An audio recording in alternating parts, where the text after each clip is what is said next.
Translation Services. To continue in English, press 1. Para continuar en español. If you are calling with questions regarding economic impact payments, otherwise known as stimulus payments, or the advanced child tax credit, please visit www.irs.gov for the latest information.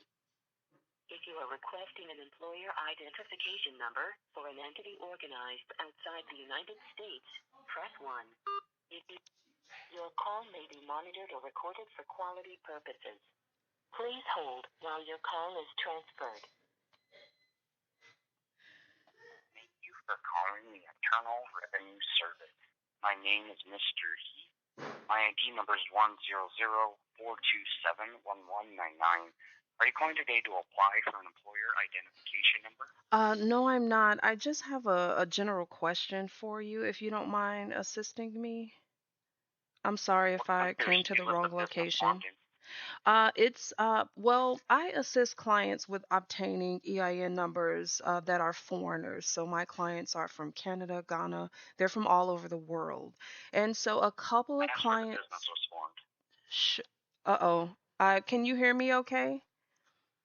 I can. I said, where are the business formed that you're calling in regards to? Well, I'm not calling in regards to a particular business. Is it okay if I ask you a general question? Is that okay? It depends where the business is formed. So if you can answer the question. Well, the business was formed outside of the United States. Does that help you? I'm happy to help. Yes, that does help me. Thank you for answering the question. I'm Thank happy to you. hear yours now. Thank you. Okay, so I'll continue. So my question is, a couple of clients received EIN numbers they had different prefixes, meaning some of the EIN numbers started with the number 30, some of them started with the number 61. And it's my understanding that for foreign entities, those EIN numbers begin with the prefix 98. Is that true or not true based on your knowledge? No, that's true. It's true. EINs usually begin with 98. Those EINs you're talking about sound like domestic businesses. Sure. In the United States. Okay, so if an error was made on the part of the IRS in assigning those EIN numbers, how might I inform my clients to make those? Begin with 36. They sound like domestic EIN numbers. You need to call the domestic EIN line since those businesses are formed within the U.S. Okay, but the businesses were formed outside of the United States, but they were still assigned domestic. Not per those numbers now. Again, international ones will begin with 98, sometimes 99, but not 36, not 61. Okay, correct. So you're going to need to call the domestic line in the future, and I'm going to need to give you their phone number. And then I'll tell you how you can possibly get that updated. Okay, can I speak? So I have a question. So why would my clients reach out to the domestic IRS if they're foreigners? I can't explain that, ma'am, but I can say that your business is a domestic business is based off those EIN numbers. And just because somebody is foreign doesn't mean that the business isn't domestic. They could have LLCs that are in the U.S. that are organized in the U.S. That's a domestic business no matter what nationality they are. Sure, I'm in agreement with you, but the businesses were formed outside of the United States. How did you submit these applications? My client submitted them via fax. Okay. Then something on there showed that it was a domestic business and wasn't an international.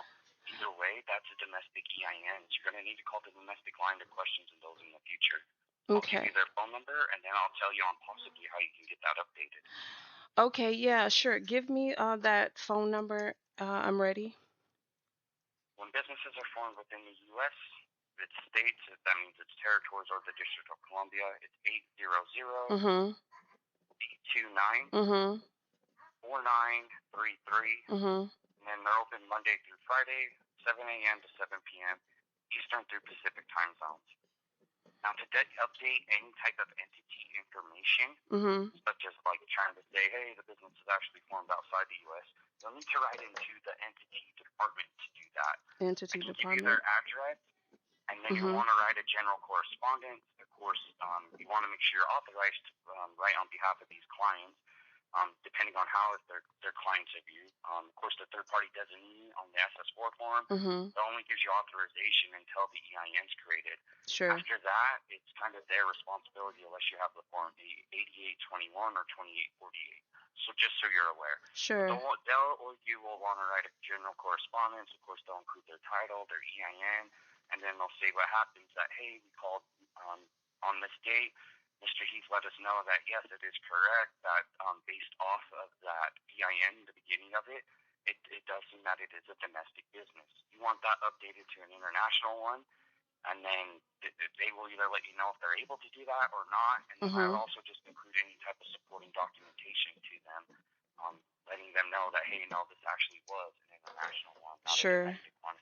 And I would also double check with your clients too. I have done that. And so what I did, I apologize. I didn't mean to cut you off. I'm so sorry about that. And so I asked the clients to send me a copy of their SS4s, and I compared their SS4s. Now I have some foreign clients that were given the exact same information well, not the exact same, obviously, because these are different clients, but the questions filled out on the SS4s were similar. And yet one client was given a domestic and the other was given a foreign. So that is why I'm calling to find out why the inconsistencies when these SS4s are faxed over. Like, I know we don't have an SS4 in front of us to be able to compare and contrast, but the information on the SS4s are for a foreign trust establishment. Same information, obviously different for different clients, meaning the countries are different. But one is given a domestic and the other is given a foreign EIN. So I would need to reach out to the entity department and request that these entities be updated. Well, not me, but my clients. Is there a phone number or an address to that department? There is an address. I'm ready to give it to you. Okay. Let me know when you're ready. I'm ready. Thank you. The first line's Internal Revenue Service. The second line is the word stop and then space 6273. The third line below that, you're going to put the word Ogden and then Utah 84201 is the zip code. 84201. Okay, so I have IRS stop 6273. That's in Ogden, Utah 84201. And so just create a letter with the information, maybe attach a copy of the SS4. More information I need to give you before we continue. I apologize. Can you repeat that? I still have more information to give you. Okay, sure. I'm sorry about that. Go ahead with the additional information. Below the zip code, you're going to want to put attention, BMF, that stands for Business Master File, space entity, space function. And then the address I gave you is for international applicants. Your EINs, based off of the code at the beginning, sound like they're have states attached to them. With that being said, there's different addresses based off the states. But since you're saying they're international, I'm just going to give you the international address for now. And then I just wanted to let you know. Now, what was your next question? Okay, I'm sorry. You said attention, and then I did not hear you after that point. BMF. E as in Echo, N as in November, S as in Sam. E as in Bravo, M as in Mike, F as in Foxtrot. Okay. Space entity, space function.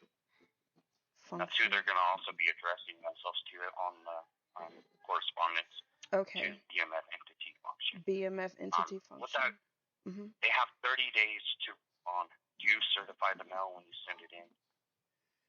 30 days. They have 30 days. I apologize to you. Can you repeat that? Yep, they have 30 days to respond. To respond. You certify the mail when you send the letter in. Okay. BMF has 30 days to respond. Yeah, the entity department. Okay. Has 30 days to respond. 30 days to respond. So okay. That's why I say be sure to certify your mail so you know when they got it.